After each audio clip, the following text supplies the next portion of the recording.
আহ্বায়ক মোহাম্মদ নাহিদ ইসলামকে। আসসালামু আলাইকুম।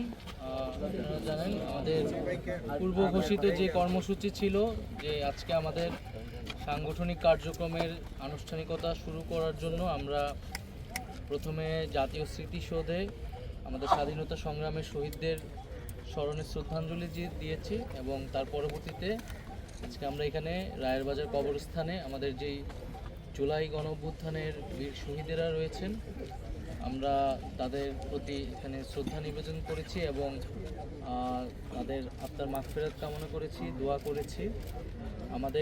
আমরা সবাই জানি যে 2024 সালের জুলাই মাসে স্বৈরাচারী ফ্যাসিবাদী সরকারের বিরুদ্ধে যেই গণঅভ্যুত্থান সংগঠিত হয়েছিল, যেখানে নানান শ্রেণী পেশার মানুষ এখানে জীবন দিয়েছেন। পাবলিক ইউনিভার্সিটির শিক্ষার্থীরা সহ প্রাইভেট বিশ্ববিদ্যালয়ের শিক্ষার্থী, মাদ্রাসার শিক্ষার্থী এবং ছাত্রদের পাশাপাশি শ্রমিকরা, কৃষকরা, রিকশাওয়ালারা এই আন্দোলনে অংশগ্রহণ করেছেন, আত্মত্যাগ করেছেন।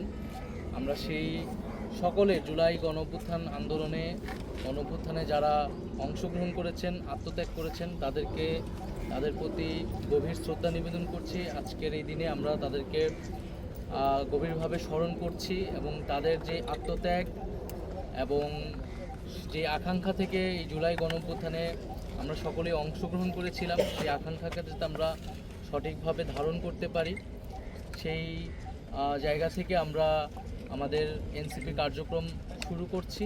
পাশাপাশি আমরা যারা এই জুলাই গণঅভ্যুত্থানে যারা আহত হয়েছেন তাদের আত্মত্যাগের প্রতিও আমরা স্যালুট জানাই এবং তারা যাতে দ্রুত সুস্থ হয়ে ওঠেন সেই কামনা করি। এবং আমরা জুলাই গণঅভ্যুত্থানে সংগঠিত গণহত্যা, যেটা পুরো পৃথিবী এখন সাক্ষী, যে শেখ হাসিনা সরকারের যে ফ্যাসিবাদী দমন পীড়ন যে জুলাই মাসে ছাত্র জনতার উপর নেমে এসেছিল, আমরা অবিলম্বে দ্রুত সময়ের মধ্যে তার বিচার কার্যক্রম দেখতে চাই, দৃশ্যমান আমরা বিচার চাই এবং এই বিচারের মধ্য দিয়ে আসলে যারা এই আন্দোলনে শহীদ হয়েছেন, আত্মত্যাগ করেছেন, অঙ্গহানি হয়েছেন, তাদের আসলে ন্যায় বিচার পাওয়া সম্ভব। তাদের যে কষ্ট, সেই কষ্ট কিছুটা হলেও কমানো সম্ভব বিচারের মধ্য দিয়ে। এবং এই বিচারের মধ্য দিয়েই আসলে আমাদের যে ফ্যাসিজম সংগঠিত হয়েছিল, স্বৈরতন্ত্র সংগঠিত হয়েছিল, সেটা যাতে পুনরায় আর কখনো না হইতে পারে এই বাংলাদেশে, শুধু বাংলাদেশে না পুরো পৃথিবীতেই কোনো স্বৈরাচারী, কোনো জালেম যাতে এই ধরনের কার্যক্রম করার আগে, গণহত্যা করার আগে একবার ভেবে নেয়, এরকম কঠোরতম বিচার হওয়া উচিত। এই বিচার নিদর্শন হিসেবে থাকা উচিত পুরো পৃথিবীর ইতিহাসে। আমরা সরকারের কাছে সেটাই দাবি জানাই যে দ্রুত সময়ের মধ্যে এই বিচার কার্যক্রম যাতে দৃশ্যমান হয়। আচ্ছা, একটি পক্ষ বলছে যে আপনারা ৭১কে একটু কম গুরুত্ব দিয়ে ২৪কে বেশি গুরুত্ব দিচ্ছেন, তাদের উদ্দেশ্যে আমরা বলতেছি যে আমাদের এই ভূখণ্ডের যেই লড়াইয়ের ইতিহাস রয়েছে ৪৭ সাল থেকে ৭১ সাল এবং পরবর্তীতে ২৪ সাল, সেই সকল লড়াইকে আমরা শ্রদ্ধার সাথে স্মরণ করে আমরা আমাদের কার্যক্রম।